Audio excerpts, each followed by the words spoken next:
ഒരു nuclear bomb പൊട്ടിത്തെറിച്ച് കഴിഞ്ഞാൽ അത് നമ്മുടെ ചുറ്റടുത്താണെന്നുണ്ടെങ്കിൽ അത് ഞാനോ നിങ്ങളോ ചിലപ്പോൾ വീഡിയോ എടുക്കാനോ വീഡിയോ കാണാനോ ഉണ്ടായിക്കൊള്ളുന്നില്ല. ഒരു ന്യൂക്ലിയർ ബോംബ് പൊട്ടിത്തെറിച്ച് കഴിഞ്ഞാൽ എന്തൊക്കെയാണ് നടക്കാമെന്നുള്ള ഐഡിയ ഉണ്ടോ? ഒന്ന്, അതിൻ്റെ ഫസ്റ്റ് ആ ഹീറ്റ് അതിൻ്റെ തെർമൽ എനർജി കൊണ്ടും നമ്മൾ മൊത്തം ഒരു സെക്കൻഡ് പോലില്ല, മില്ലി സെക്കൻഡ് കൊണ്ട് ചിലപ്പോൾ നമ്മൾ കരിഞ്ഞ് ആവിയായി പോകും. അതിൽ വരുന്ന ചൂടെന്ന് പറഞ്ഞു കഴിഞ്ഞാൽ ഏകദേശം സൂര്യൻ്റെ സർഫസിലുള്ള ടെമ്പറേച്ചറിനെക്കാളും 4-5 ഇരട്ടി ചൂടാണ്. അത് ചിന്തിക്കാൻ കൂടെ പറ്റാത്ത ആ ചൂടാണ് അതിലുണ്ടാവുക.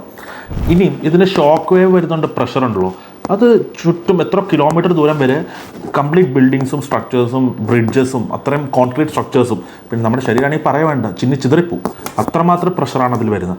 ഇതിന് മൂന്നാമത് വരുന്നതാണ് ഏറ്റവും ഭീകരമായ സാധനം. ഇതിൽ ഈ ഫസ്റ്റ് സെക്കൻഡും വേവിൽ രക്ഷപ്പെട്ട ആൾക്കാർ മൂന്നാമത്തെ വേവിൽ റേഡിയേഷൻ ലീക്ക് കാരണം വരുന്ന പ്രശ്നങ്ങളാണ് ഇതിനേക്കാളും ഭീകരം. നമ്മുടെ DNA സ്ട്രക്ചർ മാറുകയും അതേപോലെ തന്നെ നമ്മുടെ ബോൺ മാരോയിൽ പ്രശ്നം വന്ന് ഭാവിയിൽ ക്യാൻസർ വരാനും, പിന്നെ നമുക്ക് ഒരു പ്രതിരോധ ശേഷി പോലും ഇല്ലാത്ത രീതിയിൽ നമ്മുടെ ഇമ്മ്യൂണിറ്റിനെ ബാധിച്ച് നമ്മളെ മരണത്തിലേക്ക് നയിക്കുന്ന ഒരു അവസ്ഥയിലേക്കാണ് പോവുക. അപ്പം ഈ ന്യൂക്ലിയർ ബോംബിൻ്റെ ഒരു എഫക്റ്റ് എന്ന് പറഞ്ഞു കഴിഞ്ഞാൽ വെറും മരണം മാത്രമല്ല, അത് തലമുറകളെ തന്നെ ഇല്ലാണ്ടാക്കുന്ന ഒരു അവസ്ഥയാണ്.